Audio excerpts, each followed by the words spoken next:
Hi guys, welcome to the AD show. So guys, कभी कभी मैं ये सोचता हूँ कि हमारे पुराने ज़माने में, हमारे घर के बुजुर्गों के ज़माने में उनके पास पैसा बहुत कम हुआ करता था, पर परिवार इतने बड़े बड़े होते थे। छः छः, सात सात, आठ आठ बच्चे, उसके बाद जॉइंट फैमिलीज एक साथ रहा करते थे। और फिर भी कितने कम लड़ाई झगड़े, फिर भी कितना सारा प्यार। पैसे कम होने के बाद भी किस तरह से लोग अपनी ज़रूरतें पूरा कर लिया करते थे। इतने बड़े बड़े परिवार एक दूसरे के साथ किस तरह से रहकर गुजारा कर लिया करते थे। लोग मिलजुल कर कमाते थे, आपस में बांटा करते थे। लोगों की ज़रूरतें तो थी, पर शौक और ख्वाब इतने बड़े नहीं थे।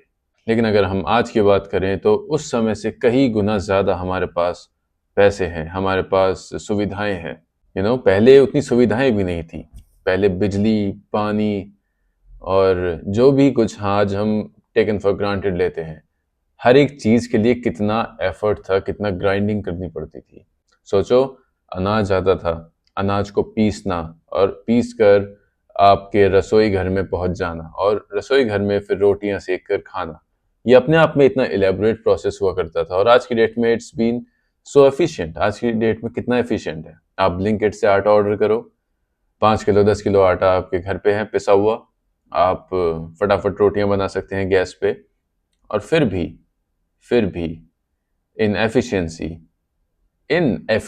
in living in this efficient world, we are not satisfied, we are not fulfilled, but we have taken it all for granted.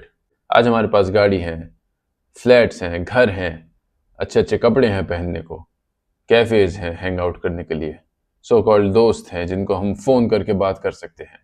सोचो, so many things that we take for granted, और फिर भी एक अजीब सा खालीपन हमारे अंदर है। अगर हम सहूलियत और पैसे की बात करें तो पुराने ज़माने के हिसाब से हमारे पास कई गुना ज़्यादा है आज की डेट में। पर फिर भी हम खुश नहीं है, फिर भी हमारे मन में सुकून नहीं है। वो सुख नहीं है जो हमारे पूर्वजों के टाइम में उन्हें हुआ करता था। वो तसल्ली, वो मन की शांति नहीं है।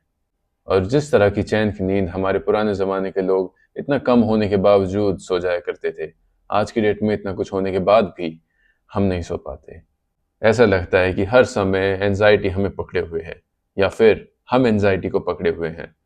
सोचने वाली बात है, जितना अच्छा, ऑथेंटिक, रियल खाना पहले लोग खाया करते थे क्वालिटी वाइज, वो आज हम इतना पैसे होने के बाद भी नहीं खा पा रहे। जो खाने में प्योरिटी पहले हुआ करती थी, आज की डेट में ये ओवर कॉमर्शलाइजेशन, या फिर कह लो कि एक ग्रीड की वजह से जो भी खाना आपको बाजार में मिलता है, वो इस हद तक गिरा हुआ है कि आपको बीमार या मार भी सकता है।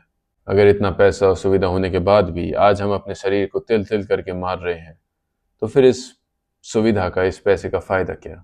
हमारे चेहरों पर मुस्कान नहीं रहती। हम हमेशा किसी न किसी बात के दुख में रहते हैं, उदास रहते हैं, एंजाइटी में रहते हैं। एक ऐसा लगता है कि सर पे बोझा लेकर हम चल रहे हैं। अपनी ही इच्छाओं का बोझा इतना बढ़ गया है कि हम खुद पैरालाइज हो गए हैं।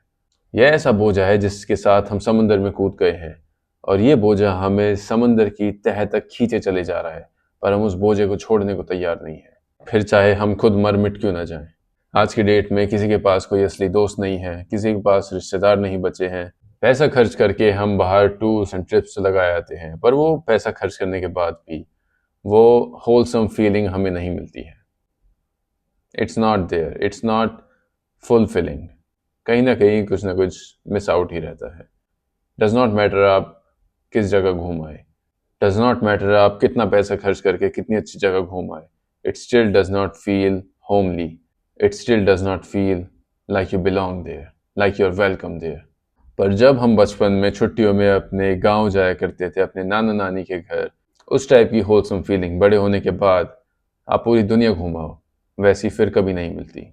पर ऐसा लगता है कि आज की डेट में हमारे पास सिर्फ वही ऑथेंटिक रिश्ते जो हमारे भाई बहनों के साथ हुआ करते थे, माँ बाप के साथ हुआ करते थे, दादा दादी के साथ हुआ करते थे, अपनी ननिहाल में हुआ करते थे।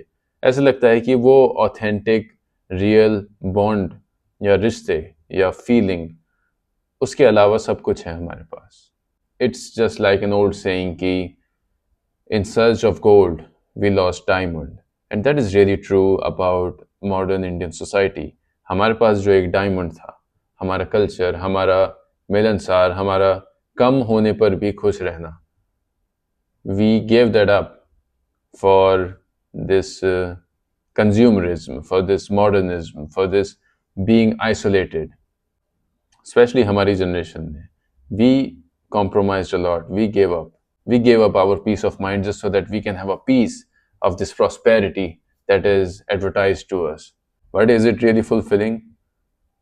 Have we reached heaven now? क्या हमें स्वर्ग मिल गया है, या स्वर्ग हम कहीं पीछे छोड़ आए हैं? सोचने वाली बात है. आज की डेट में खुश रहने के लिए भी कितनी मेहनत करनी पड़ती है. मूवीज देखनी पड़ती हैं, धक्के खाने पड़ते हैं कि भाई यहाँ खुशी मिल जाएगी, वहाँ खुशी मिल जाएगी. सारी खुशियां ऐसा लगता है कि हम मोल की चीज़ों से हम खुद ले सकते हैं, जैसे हम कुछ खरीद कर ला सकते हैं खुशियां. बट जो ऑथेंटिक खुशी होती थी, जो एक ऑथेंटिक सेटिस्फैक्शन हुआ करती थी, दैट इज़ नॉट देयर. वो बात नहीं होती. आप पैसा खर्च करके मूवी देखा हो, आप अच्छे से रेस्टोरेंट में चले जाओ दोस्तों के साथ, आप किटी पार्टी ज्वाइन कर लो, आप जितना भी आप पैसा खर्च करके आप कुछ भी कर लो, it still remains a distant thing, that happiness, that authentic happiness. है ना. खुशी ऐसा नहीं है कि हम कितना जोर जोर से हंस रहे हैं. खुशी तो मन की होती है यार, सही में. सो आई रियली थिंक कि हमें एक स्टेप या कुछ स्टेप पीछे लेने चाहिए. हमें थोड़ा सा खुद में एक्सप्लोर करना चाहिए. हमें खुद सोचना चाहिए, इंट्रोस्पेक्ट करना चाहिए कि हमने क्या पीछे छोड़ दिया. सहूलियत होना बहुत अच्छी बात है. मॉडर्न ज़माने में सहूलियत और शिक्षा बहुत ज़रूरी है. आप शिक्षित होइए, आप पढ़िए लिखिए, आप सहूलियत रखिए अपने पास, बिजली, पानी, खाना पीना, इन सब चीज़ों की. बट उन चीज़ों के चक्कर में अपने आप को आइसोलेट मत करिए. अपने आप को ये आइडिया सर्व मत करिए कि एक मॉडर्न लाइफ का एक आइडिया होता है कि अकेले रहो, इस तरह से जियो, क्लब्स में जाओ, इस तरह से रहो, दूसरों से बात मत करो, अपने परिवार से.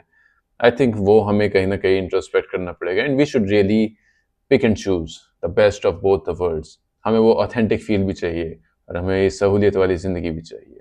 पर इन दोनों के ही बीच में हमें सफरिंग को एलिमिनेट करना है, हमें ग्रीड को एलिमिनेट करना है, हमें आइसोलेशन को एलिमिनेट करना है, हमें एक दूसरे के साथ जो हमारा ईगो है उसे एलिमिनेट करना है, so that we can really live a wholesome life. Alright guys, let me know what do you think about this in the comments. I'll see you again. Bye.